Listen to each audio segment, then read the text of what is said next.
I'd venture to say that most of you watching this right now are actually terrified of getting what you want. You say that you want peace, you say that you want sobriety, you say that you want a happy marriage, but every time things get too quiet, you set your own house on fire just so you can remember what the smoke smells like. Today on Sober Psychology, we're talking about comfortable misery. I'm going to show you the clinical data on why your brain is biologically addicted to chaos and the biblical truth about why we keep returning to our vomit like the dogs the book of Proverbs warned us about. I'm Michael, I'm a psychologist in training, a sober dad, and today I'm probably going to hurt your feelings. But if I don't, I'm not doing my job. So let's get into it. Welcome to the show where we break down the mental health stigma, navigate sobriety with humor, and prove that it's okay to laugh while you heal. Let's get real, let's get honest, and maybe a little weird. Growth is messy, but you don't have to do it alone. This is Sober Psychology.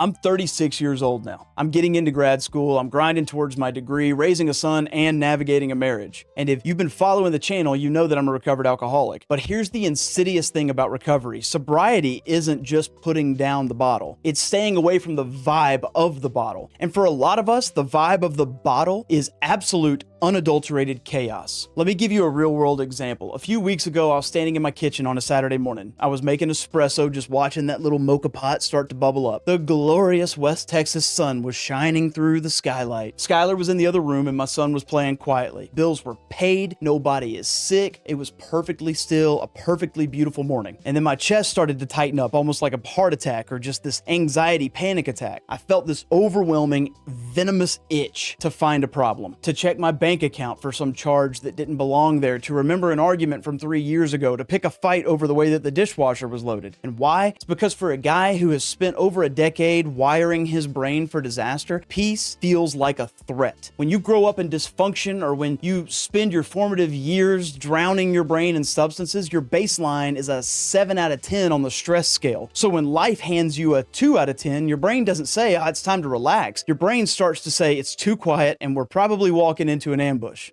Let's look at the psychology of all of this. We're going to talk about homeostasis. Your body and your brain have a thermostat, and they want to keep things exactly where they're used to them being. If you run a fever, your body starts to sweat in order to cool you down. If your emotional baseline is miserable and chaotic, your brain is going to actually sabotage your joy to get you back to your baseline. To better explain this, we're going to talk about the ACE study. ACE stands for Adverse Childhood Experiences. In 1998, the CDC and Kaiser Permanente did a massive study over 17,000 people. They looked at 10 categories of childhood trauma, and these consisted of abuse, neglect, and household dysfunction. If you scored high on the ACE test, your sympathetic nervous system, which is your fight or flight response, got jammed in the on position. Your brain was basically calibrated in a war zone. If you play video games, you know exactly what I'm talking about. You're walking through a hallway in a game and suddenly the music stops. There are no enemies, there are health packs everywhere, and you know that you're about to gear up for a boss fight. That is exactly how a traumatized brain treats a quiet Tuesday evening with your spouse. You're basically bracing for a boss fight. Another way to explain this is the addiction to happiness from Martha and William Piper. They talked about how we do not choose misery because we enjoy it, we choose it because it's predictable. Happiness is unpredictable. If I'm happy, I now have something to lose. If I'm miserable, I'm already at the bottom. There's no further to fall. Misery is the ultimate insurance policy against disappointment. Let me say that again.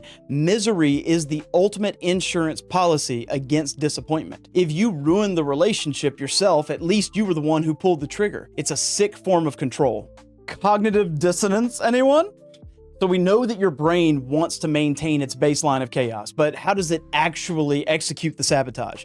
How do you go from having a great week to suddenly standing in the rubble of an argument that you actually started? Psychologist Hendricks wrote a brilliant book called The Big Leap, and he coined a term for this. It's called the upper limit problem. Hendricks realized that every single one of us has an internal thermostat for how much love, success, or joy that we can actually tolerate. When you hit your upper limit, when things get too good, you trip a subconscious wire. So let's say that your joy thermostat is set to 70 degrees. You get a promotion, you have a great date night out with with your wife, the temperature in your life begins to hit about 85 degrees, and then your brain panics. Warning, warning, we're out of our zone, it's too hot. So what do? You unconsciously turn on the AC in order to freeze the room back down to 70. You pick a fight, you accidentally forget a deadline, you relapse, you find something to criticize about your partner. A good way to look at this is to look at the mechanics of cognitive dissonance. Why do we even do this? It comes down to core beliefs. If deep down in the basement of your soul, you believe that you're fundamentally broken, unlovable, or a piece of garbage, which is basically the core belief of almost every single addict,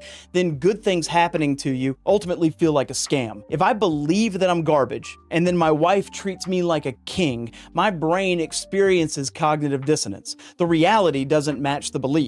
The mismatch causes severe anxiety. So in order to relieve that anxiety, I'm going to actually act like a piece of garbage until my wife gets mad and treats me like one. And then boom, reality now matches the belief again. The anxiety is gone. The universe makes sense. You're actually destroying your blessings just so you can prove your inner critic right.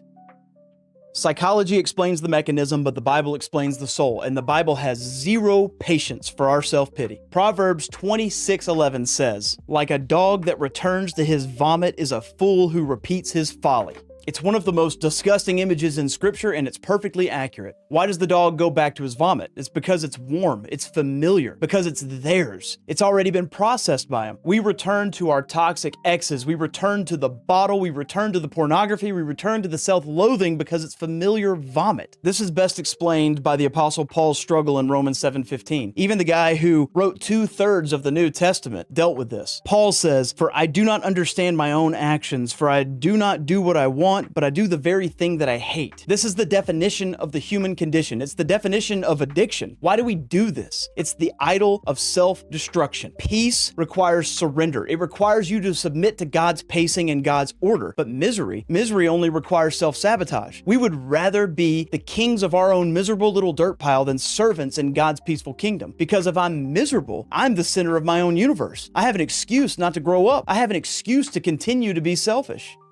Now, let me talk to the Christians in the room because we have a very specific, very toxic way of hiding our addiction to misery. We dress it up in religious language. We play the false martyr. You stay in a state of constant anxiety, burnout, and emotional exhaustion, and you tell yourself that you're carrying your cross. You let people walk all over you. You refuse to set boundaries. You wallow in your depression, and you call it meekness or suffering for Jesus. Let me be brutally honest with you. God is not glorified by your neurotic self-sabotage. There is a stark difference between righteous suffering and neurotic suffering. Jesus suffered for a purpose. He endured the cross to secure redemption. He didn't suffer because he had a victim complex. He didn't hang around the Pharisees just so they could insult him and he could feel sorry for himself. Some of you aren't carrying a cross. You're refusing to put down your baggage. You're bleeding all over your family and you're calling it holy. We have this twisted theology that says, if I'm happy, I must be sinning, and if I'm miserable, I must be close to God. This is a lie from the pit of hell. Look at the fruits of the Spirit in Galatians 5. Love, joy, peace, patience, kindness, goodness, faithfulness, gentleness, self-control. Misery is not a fruit of the Spirit. Chaos is not a fruit of the Spirit.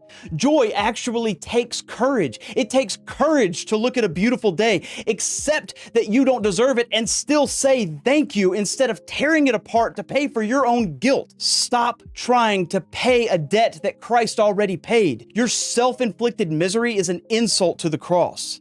If I take away your depression, if I take away your anxiety, your marital drama, your addiction, and your trauma, what's left? Look at this paper. This is the blank slate. And for a lot of you, this is the most terrifying image in the world. In psychology, we talk about narrative identity. We all tell a story about ourselves to make sense of our lives. And for years, my story was, I'm Michael, I'm a struggling alcoholic, I'm the guy fighting his demons. That was my full-time job. But what happens when the demons are gone? What happens when the house is quiet? You now have an identity void. When the drama stops, you actually have to figure out who you are. You have to figure out what you like to do on a Saturday. Do you like playing golf? Do you like playing video games with your kid? Do you want to learn how to edit videos? You actually have to participate in a normal, boring, beautiful human life. And normalcy is terrifying to the addict because normalcy requires responsibility. If you're the broken one, nobody expects anything from you. If you forget to pay the electric bill or you ruin Thanksgiving, people just say, well, he's going through a lot right now. Your misery is a shield against accountability. But if you're healed, if you're healthy, the shield is gone. You're expected to show up. You're expected to be a good husband, a present father, a reliable employee. And the terror of the blank slate is the terror of having no more excuses. So to avoid the weight of responsibility, you dive right back into the chaos.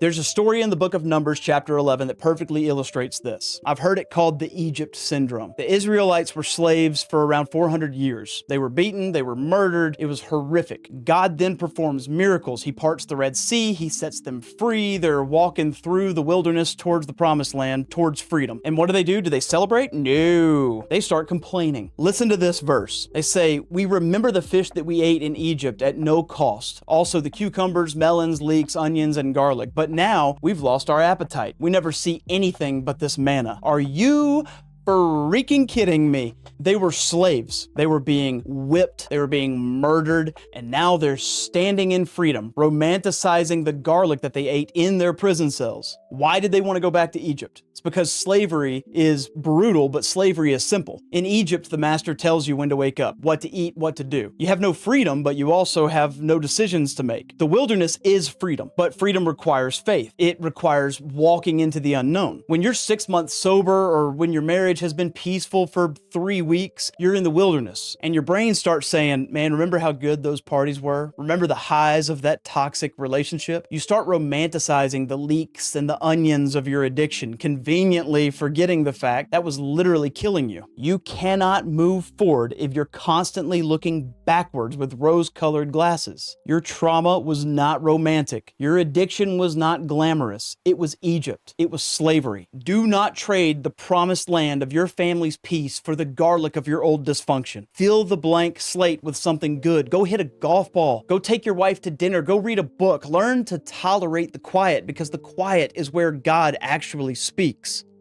So you're sitting in the blank slate. You've made it to the wilderness. It's a random Tuesday night, and you and your spouse are on the couch. The TV is on, and it's quiet. And then suddenly, you feel profoundly disconnected. And why is this? It's because true intimacy, which includes sitting in the quiet with another human being and letting them see you, requires vulnerability. And if you're addicted to the chaos, vulnerability feels like standing in front of a firing squad. So what do you do to bridge the gap? You start a fight. We're going to call this the counterfeit intimacy of conflict. And in order to explain this, we've got to talk about the ego's hitman, which is basically personality sabotage. Conflict is loud. Conflict is passionate. Conflict requires eye contact. When you're fighting with your spouse, you have 100% undivided attention from them. It mimics the intensity of intimacy, but without the risk of vulnerability. Your ego is basically a hitman hired to kill your peace, and it uses your specific personality structure to pull the trigger. If you're naturally assertive, or you're the challenger type, you sabotage the peace by finding something that they did wrong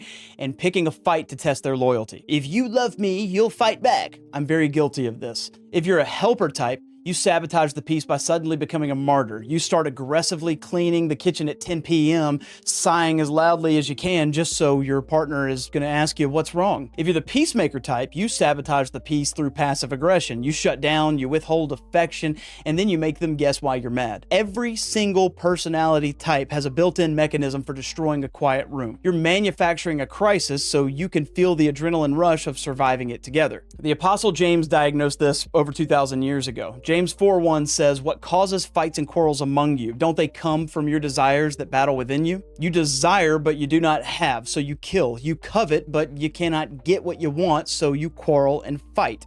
James is saying that the fight that you're having with your wife about the electric bill isn't actually about the electric bill. It's the overflow of the war happening within your own soul. You're frustrated with your own lack of progress. You're terrified of your own inadequacy. But looking in the mirror is way too painful. So you project that war onto your spouse. If I can make you the bad guy, then I don't have to look at my own sin. If I could focus all of my energy on fixing you and criticizing you and battling you, then I don't have to worry about myself. Conflict becomes your ultimate distraction from self-reflection. The makeup sex after a massive toxic fight isn't love. It's just a trauma bond flooded with dopamine. If you want to grow up, you have to learn how to connect with your partner when nobody is bleeding. You have to learn how to hold your wife's hand on the couch and look her in the eye and just say, "I'm having a really hard time today and I just don't know why." No yelling, no blaming, just raw, terrifying, boring honesty. That's real intimacy. And that's the only thing that cures the addiction to misery.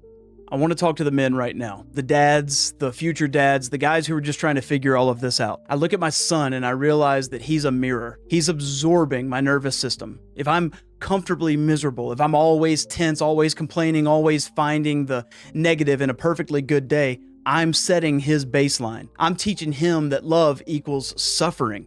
I'm training his nervous system to look for a woman who treats him exactly how I treat myself. And if you're doing this, you're programming your kid to accept toxicity because you refuse to sit in the discomfort of peace. Let's have a little bit of a dark humor moment. Modern pop psychology loves to talk about healing your inner child. And yes, trauma work is vital. But let's be brutally honest. Sometimes your inner child is a manipulative little brat who just needs a little nap and some boundaries. A 7-year-old doesn't know how to pay the mortgage. A 7-year-old doesn't know how to maintain a marriage. Stop letting a traumatized second grader drive the bus of your 36-year-old life. It's time to make the pivot from hiding like Peter Pan to holding the line like a father. You have to reparent that kid and say, hey, I know that you're scared, but I'm the adult now, and we're going to sit on this couch, and we're not going to pick a fight with our wife today.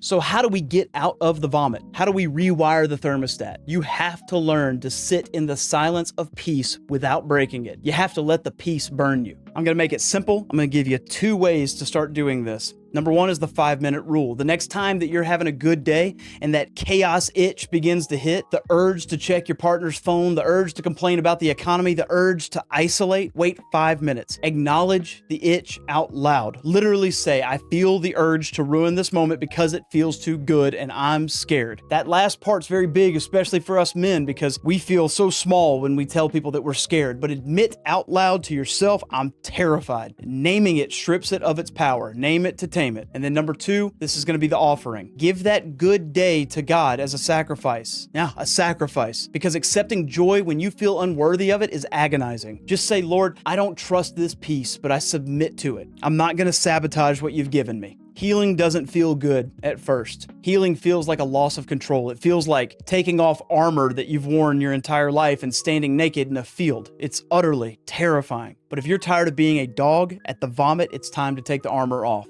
I'm Michael. This is Sober Psychology. Hit subscribe if you actually want to do the hard work and go be uncomfortable today. It's where the growth is, I promise you. Keep your head up, keep your heart open, and go help somebody. Love you guys.